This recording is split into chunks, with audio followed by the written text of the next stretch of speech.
Hey guys, it's Friday. Happy Friday. Yay. So this morning my YouTube wasn't working. It crashed. So it just kept spinning and the wheel kept spinning, and it's like, oh goodness, I don't have my morning routine devotion the way that I normally do. And so the Lord put on my heart, well, looks like you're gonna have to talk to me this morning. So driving to school and once pulling into the parking lot, I had great conversations with the Lord, and I just kept asking questions and he kept giving me answers. And I don't want to reveal what he's given me, because it's kind of like I have to build it in the dark and then bam, surprise you with it. Because he's like saying, okay, keep this on the down low until you got all your ducks in a row and until you can do action. But what I can share with you is that goodness, he's building. Okay, he builds. He gives you a vision, and sorry, that car kicked on, so I turned it off again. Anyway, so he gives you a thought. Okay, and this is how God works. He gives you a thought, and you can take that thought and you can dismiss it, or you can say, that's kind of what the Lord is asking me to do. Now, once you receive the thought, you kind of say, can I do that? Or am I capable of that? And you start questioning. You start relying on your own understandings. You start saying, well, I can't do that. No. It's kind of like Noah and the ark. It wasn't even raining, guys. And he told Noah to go build the ark. And nobody had built an ark before. And everybody thought he was like a little Fruit Loopy because there was no rain. And here he's building this huge boat, telling people they need to get on it. And so, he's trying to build a boat for you. He's trying to make you a Noah. And it's a matter of if you are going to hear him, if you are going to listen to him, if you are going to step up to the call. I think step up to the call, and be his hands and feet, and make the changes in the world that he wants to see through you. So once you get it, you got to think about it. If you're walking with him, it's really not even, it's a no-brainer. It's like you really don't have an option. I mean, you do have options. We always have options. We have free will with him. But as a follower, as a disciple, when he became Lord in my life, I am, I have this tattoo. It says doulos. Years ago, I got that tattoo, and doulos means bondservant to Christ. And when I got it, I really, in my heart, felt it. Okay. And then throughout my life, I was doing things, just being angry or bitter or unforgiving, not like going out and doing this crazy stuff, but, those things can kill, destroy, because they are sinful. So, we might not be going out and getting drunk and sleeping around and doing drugs or doing things that in our head we think is sin. But guys, all sin equals death. If you are a gossiper, if you are a slanderer, if you are living a life that's not of God, sin equals death.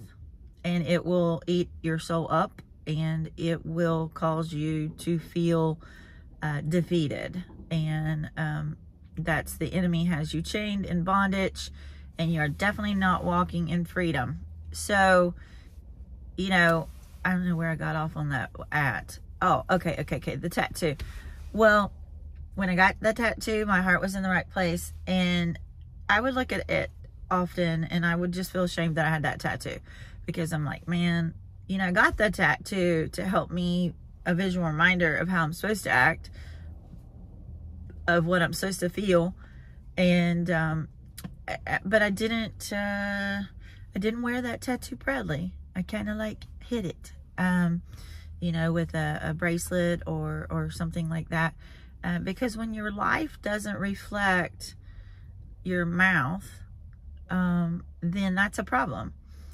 That's hypocrisy, and that's sadly why a lot of people have turned their backs on God, is because they're using us Christians as examples in which we're truly failing.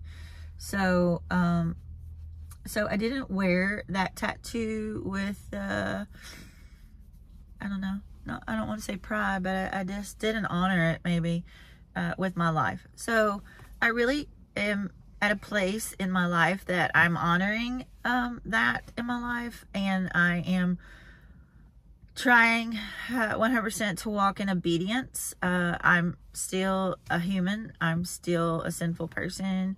I have to daily give my life to Him and take my issues and my sin to the cross. Ask for forgiveness. Ask for revelation, and go about making changes so that I can honor that with my life. Some people may never read the Bible. They're reading you. Yeah. And, you know, God talks about being a stumbling block to those, and how that we will be judged for that. And so be careful what you say. If your life is not in correlation with the words coming out of your mouth, it's just like you are not a testimony. You're a hypocrite. And so, yeah, I've been there, I've done that. You know, speak one thing, do another. And so, you know, that is a big word for some people, is, you know, live a life of authenticity. If you are going to claim to be a Christian, then definitely use your life as one. You're called to be different. Not better, different. We are not better. It's only by the grace of God that we are who we are, and we have what we have. And also, you know, everything belongs to Him. So, you know, our lives are not our own. And we were made to serve, and we were made to have fellowship and relationship with God. And so, you know, anyway, this is getting on, you know, I'm just letting the Holy Spirit like work through me, because I do have my napkin notes this morning. Okay. I tell you, I'm going to coin that phrase. And the napkin notes, though, are the future plans of where He's taking things in my head. And, you know, it's exciting. And that's the greatest thing, is when you get a vision and a revelation, and as it unravels, and as you see how God works and moves in His timing and His people and who He calls to your vision, it's like so exciting. And to be able to tell someone, hey, the Lord put you in my vision today. The Lord gave me your name, and this is what He is telling me that you can be a part of if you step up to the call. You know, that's up to you. You just have to trust the person sharing the word, and trust that they are plugged into the source of that hope and that light, so that, you know, you can step out. So this all takes faith, blind faith. When you've been given a word, when you've been given a revelation, when you've been given a vision, you have to, in your head, say, you know, do I trust this? Do I believe this? And if you trust the Lord and you've given Him your life, that decision's very easy. It is. And the problem I have is, like, I get all of these things and I'm like, oh, come on, Lord, let's get this done. And I want to throw it out there, and I want it to happen like yesterday, because I'm that kind of person. I want to get things done. I'm a get her done girl. And I'm not just a get her done girl, but I just like am constantly coming up with things. And you have to be careful about that and that focus, because you could be all over the place and not accomplish anything if you're like a dog chasing their tail. So I have been given discernment, and that's a word that I really consciously think about, is like, is this part of the plan or is this a distraction? Because not all visions are the ones that you should follow. Not all things are good. Not all things are from God. It might come in a nice little pretty package, but it could be a real distraction if you're not discerning it. So, okay, so we have a vision, we have a call, you have a choice to step up, and the next thing that you do is you take inventory. Okay, God never calls you to do anything alone. I mean, you might be the Lone Ranger in having the vision, but he calls others to the mission. So, you know, you assemble your team. You pray and you have God show you, well, he just shows you. I mean, he showed me on a plane. I was going to California to see my son, and he assembled half the team. And then not daily, but weekly, I have to say he's bringing more people to the team. And that's the team of the Creative Arts Ministry that he's working through Create. Now, there's other avenues that he's working in that require a different team. Not all people have the gifts to be on a team. Like, I have a Thrive team. I have a Create Artist team. I have a Create Crush It Ministry team. And the list goes on. In each of those, Create Crush It consulting team. So each one of those teams have different people that God has called to be part of that. In his timing, I don't know when it's going to happen. I'm just walking in the next. So as I get a revelation, then I reach out. I do the necessary step to put the ball rolling. And, you know, when it becomes, you know, you take this little snowball, you got to build that snowball, you got to roll it down the hill, you know, and that's the vision that comes in my head, is if you take a snowball and you roll it down a hill, it's going to become this huge boulder that can wipe out things. And so God gives you just a small little thing, but in his time, in his way, that thing will build and grow and become very powerful, but it's in him. You have to be connected to the source. You have to be listening to the source. It can't be in your own strength. It will fail. If it's in your strength, it's just not going to last. It's going to wear you out. And so get the revelation, assemble your team. Then what has he given you? Because he told me in the beginning, and it's been several years that this has been in the making, that everything you need, I've already given you. So resources, not just monetary, but people. People are resources. You know, who you're networking of friends. This person might have this. This person might have this. This person's good at that. This person's good at that. So, you know, reflect on your team.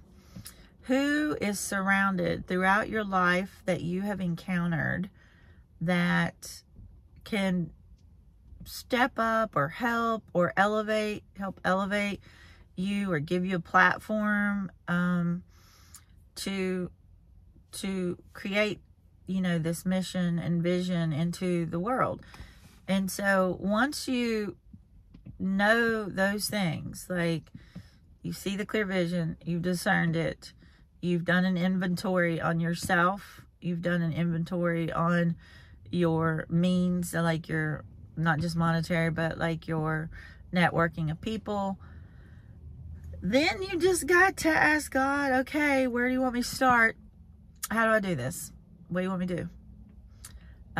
For me, that was just opening back up the studio with a different mindset behind it, and restructuring, rebuilding in a different way. It was funny that during COVID, I got hacked on Facebook and lost the old Create.